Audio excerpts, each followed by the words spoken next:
Hello everyone. তো আজকে হচ্ছে শনিবার, সকাল 10টা বাজছে। আজকে ব্রেকফাস্টে সবাইকার জন্য হচ্ছে ধোসা। আমার এক ননদ আরামবাগে থাকে, কালকে সে দুপুরবেলায় এসছে।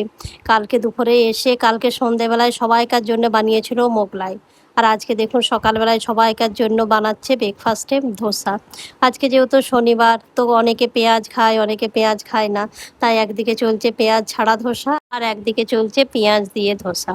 আমার যা ওইদিকে করছে নিরামিষ ধোসাটা, আর এদিকে ননদ করছে পেঁয়াজ দিয়ে ধোসা।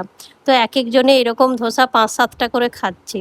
তো আমাদের হচ্ছে এখন ফ্যামিলিতে আমরা যা জুটেছি প্রায় 40 জন মেম্বার বাড়িতে। তো সবাইকার জন্য আজকে ব্রেকফাস্টে ধোসা আমার এই ননদ আর যা দুজন মিলেই বানাচ্ছি। কালকে অভিজিৎ এসছে কতুলপুর, প্রায় ভোর হয়ে গেছে কতুলপুর পৌঁছাতে, 3:30-র সময় কতুলপুরে পৌঁছেছে। তো একটু দেরি করেই উঠেছে। তো ব্রেকফাস্ট করব সবাই একসঙ্গে। বাচ্চাগুলো সব ব্রেকফাস্ট হয়ে গেছে, শ্বশুর শাশুড়ি মাদের সব ব্রেকফাস্ট হয়ে গেছে, আমরা এখন করব। ব্রেকফাস্ট তো অনেকক্ষণ হয়ে গেছে সবার। এই দেখুন সবাই মিলে ব্রেকফাস্ট করার পর আর অভিজিৎ কতুলপুরে এলে সবাইকার বাড়ি বাড়ি ঘুরে এরকম কার গাছে আম, কারো গাছে পেয়ারা, এই সব পেড়ে পেড়ে নিয়ে আসে। আর বাড়ির গাছে আমাদের একটা কাঁচা মিঠা আম আছে, খুব মিষ্টি।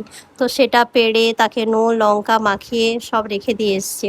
আরও এই যে লোকের গাছে আম পেড়ে পেয়ারা পেড়ে নিয়ে এখন ব্রেকফাস্ট করার পর বসে বসে আম পেয়ারা এসব খাওয়া হবে। এদিকে দুপুরে রান্না চলছে।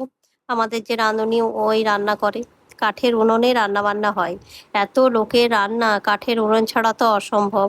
তাই এই দিকে দেখুন কাঠের উনুনেই রান্না চলছে। সন্ধ্যেবেলায় বাজারে এসেছিলাম, গরম রসগোল্লা খাবার ইচ্ছা করছিল অভিজিতের খুব।